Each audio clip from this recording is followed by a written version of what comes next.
Corona के खिलाफ देश आज फिर एक बहुत बड़ी लड़ाई लड़ रहा है। ऑक्सीजन नहीं था तो मर गई, तड़प तड़प के मर गई। कुछ सप्ताह पहले तक स्थितियां संभली हुई थी और फिर ये कोरोना की दूसरी वेव तूफान बनकर आ गई।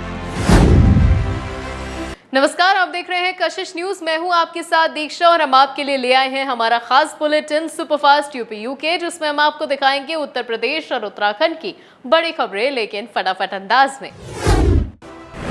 उत्तर प्रदेश में सोमवार को एक दिन में कोरोना के 33,574 नए केस आए सामने, जबकि 249 कोरोना संक्रमित मरीजों की मौत हो गई। इस अवधि में इलाज के बाद 26,719 लोग अस्पताल से डिस्चार्ज हुए। सोमवार को प्रदेश में कोरोना के सक्रिय मामलों की संख्या हुई 3,41,999।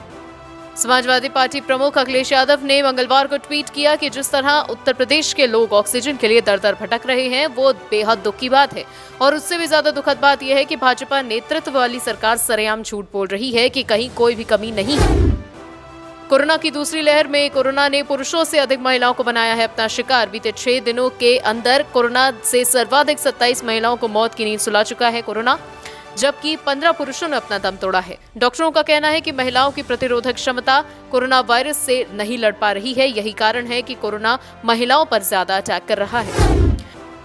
कोविड के बढ़ते हुए प्रकोप को देखते हुए परिवहन निगम प्रशासन ने अपनी बसों में सख्ती कर दी है। प्रधान प्रबंधक डीपी सिंह ने कोविड-19 के अंतर्गत जारी किए गए दिशा निर्देशों में कहा कि बिना मास्क यात्री रोडवेज बस में अब सफर नहीं कर सकेंगे। उत्तर प्रदेश की राजधानी लखनऊ के मोहनलालगंज से भारतीय जनता पार्टी के सांसद कौशल किशोर ने केजीएमयू और बलरामपुर अस्पताल में कोरोना मरीजों के इलाज के इंतजामों पर सवाल खड़े किए हैं।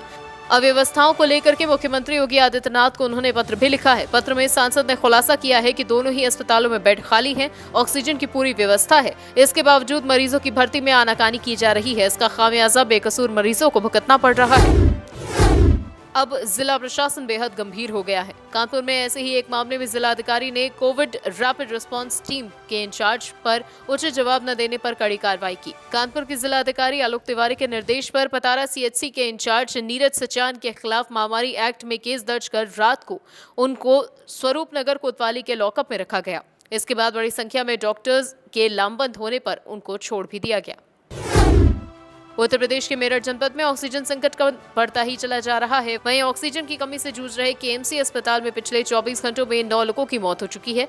जिला प्रशासन का दावा है कि पर्याप्त ऑक्सीजन सिलेंडर थे और ऑक्सीजन की किल्लत से कोरोना का इलाज कर रहे अस्पताल ही वेंटिलेटर पर आ गए हैं।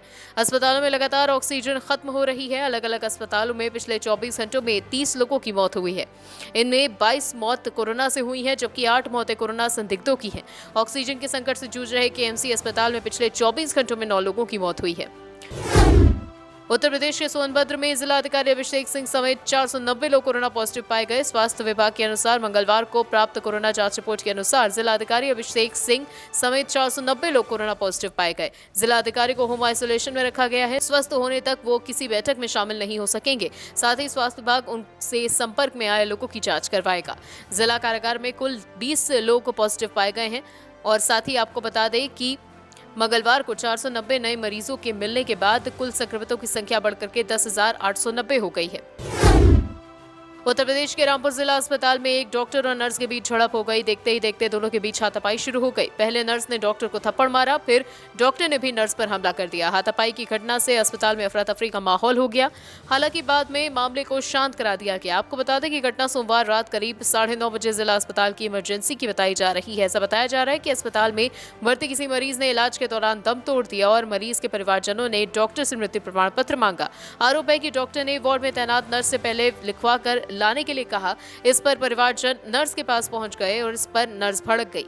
नर्स तुरंत इमरजेंसी में पहुंची और इस पर नर्स और डॉक्टर के बीच कहासुनी हुई और दोनों के बीच गाली गलौज शुरू हो गई और देखते ही देखते हाथापाई होने लगी। मेरठ में कैदियों को कोरोना संक्रमण से बचाने की कवायद शुरू हो गई है। आयुष काढ़ा पिला करके बंदियों की इम्यूनिटी बढ़ाई जाएगी। क्षेत्रीय आयुर्वेदिक एवं यूनानी अधिकारी ने चौधरी चरण सिंह जिला कारागार के बंदियों के लिए आयुष काढ़ा समेत अनेक आयुर्वेदिक औषधियां उपलब्ध कराई हैं। जेल अधीक्षक बीडी पांडे के मुताबिक कोरोना के बढ़ते संक्रमण को देखते हुए उन्होंने क्षेत्रीय आयुर्वेदिक एवं यूनानी अधिकारी से आयुर्वेदिक और औषधियां उपलब्ध कराने का आग्रह किया था। उत्तर प्रदेश राज्य सड़क परिवहन निगम की एक डबल डेकर बस में आमने सामने की भिड़ंत में 3 यात्रियों की मौत हो गई। इस दुर्घटना में आधा दर्जन घायलों में 2 की हालत गंभीर है। मुख्यमंत्री योगी आदित्यनाथ ने मृतक और उनके परिवारजनों के लोगों के प्रति संवेदना जताने के लिए ही घायलों के समुचित इलाज का निर्देश दिया। इस दुर्घटना में आधा दर्जन से अधिक यात्री गंभीर रूप से घायल हो गए। इनमें से 2 की हालत नाजुक है, जिन्हें ट्रॉमा सेंटर रेफर किया गया है। लखनऊ विश्वविद्यालय में स्नातक पाठ्यक्रम में दाखिले के लिए आवेदन की तिथि बढ़ना तय है। यह आवेदन शैक्षणिक सत्र 2021-22 में दाखिले के लिए हो रहे हैं। उम्मीद जताई जा रही है कि करीब 20 से 25 दिन आवेदन की तिथि और बढ़ाई जा सकती है। इस प्रकार से दाखिले के लिए प्रवेश परीक्षा जून में हो सकती है। जानकारों की माने तो हालात नहीं सुधरे तो 12वीं की परीक्षाओं में देरी हुई तो ये तिथि जून तक भी आगे बढ़ सकती है। उत्तराखंड में कोरोना संक्रमण की बढ़ती हुई रफ्तार अब लोगों में खौफ पैदा कर रही है। स्वास्थ्य विभाग और निजी लैब पर रोजाना 30,000 से ज्यादा सैंपलों की जांच हो रही है। वहीं मरीजों की संख्या भी लगातार बढ़ रही है। आपको बता दें कि प्रदेश में एक्टिव केसेस की संख्या भी 40,000 के पार पहुंच गई। अब प्रदेश में कुल संक्रमितों की संख्या 1,56,869 पहुंच गई है। देहरादून, पौड़ी, टिहरी, नैनीताल, चंपावत के बाद अब उधम सिंह नगर जिले में भी 3 मई तक कोरोना कर्फ्यू लगा दिया गया है। देहरादून जिले में देहरादून और ऋषिकेश नगर निगम, गढ़ी और क्लेमेंट टाउन क्षेत्र में कर्फ्यू लगा है। आपको बता दें कि इस तरह नैनीताल जिले में हल्द्वानी नगर निगम, काठगोदाम, लालकुआं और रामनगर में और साथ ही चंपावत जिले में टनकपुर और बनबसा में कर्फ्यू लगा है। हरिद्वार में कोरोना संकट के बीच आज हो रहे महाकुंभ के अंतिम शाही स्नान पर महामारी का असर दिखा। हर की पैड़ी समेत विभिन्न घाटों पर चैत्र पूर्णिमा का स्नान करने बेहद ही कम श्रद्धालु पहुंचे। शाही स्नान ब्रह्म मुहूर्त में ही शुरू हो गया था। इस स्नान पर आम श्रद्धालु को हर की पैड़ी पर स्नान करने के लिए सुबह 9:30 तक का समय दिया गया था। हालांकि कोरोना संक्रमण के बीच हरिद्वार महाकुंभ में चैत्र पूर्णिमा के मौके पर अंतिम शाही स्नान पर संतों ने कोरोना से बचाव का संदेश दिया। संत बेहद ही कम संख्या में बिना लाव लश्कर के गंगा स्नान के लिए पहुंचे। इस दौरान संतों ने मास्क लगाया और अन्य लोगों को भी मास्क लगाने के लिए प्रेरित किया। साथ ही शारीरिक दूरी के साथ गंगा में आस्था की डुबकी लगाई। अन्नपूर्णा मंदिर के महंत रामेश्वरी पुरी स्वस्थ होकर वापस आ गए हैं। 15 दिन पहले हरिद्वार कुंभ स्नान से पहले वो कोरोना संक्रमित हुए थे। वहां से उनको दिल्ली ले जाया गया था और वहां से उनको लखनऊ के मेदांता में भर्ती कराया गया था।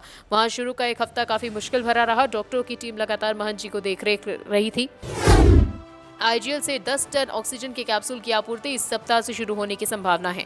आपको बता दें, शासन से कैप्सूल मंगवाने के लिए एक बड़े ट्रक की मांग की गई है। अभी आईजीएल काशीपुर से 10 टन ऑक्सीजन की आपूर्ति जिले में हो रही है। एक ही कैप्सूल से काम चलाया जा रहा है। बड़ा ट्रक न होने के कारण दूसरा कैप्सूल मंगवाने में समस्या आ रही है। डीएम गर्ब्याल ने ऑक्सीजन की आपूर्ति बनाए रखने के लिए शासन के एक बड़े ट्रक की मांग की है। और इसी तरीके की और मजेदार खबरों के लिए बने रहिए कशिश के साथ। हमारे चैनल को लाइक कीजिए, सब्सक्राइब कीजिए, शेयर कीजिए। नमस्कार। कोरोना के खिलाफ देश आज फिर एक बहुत बड़ी लड़ाई लड़ रहा है। ऑक्सीजन नहीं था तो मर गई, तड़प तड़प के मर गई। कुछ सप्ताह पहले तक स्थितियां संभली हुई थी और फिर ये कोरोना की दूसरी वेव तूफान बनकर आ गई।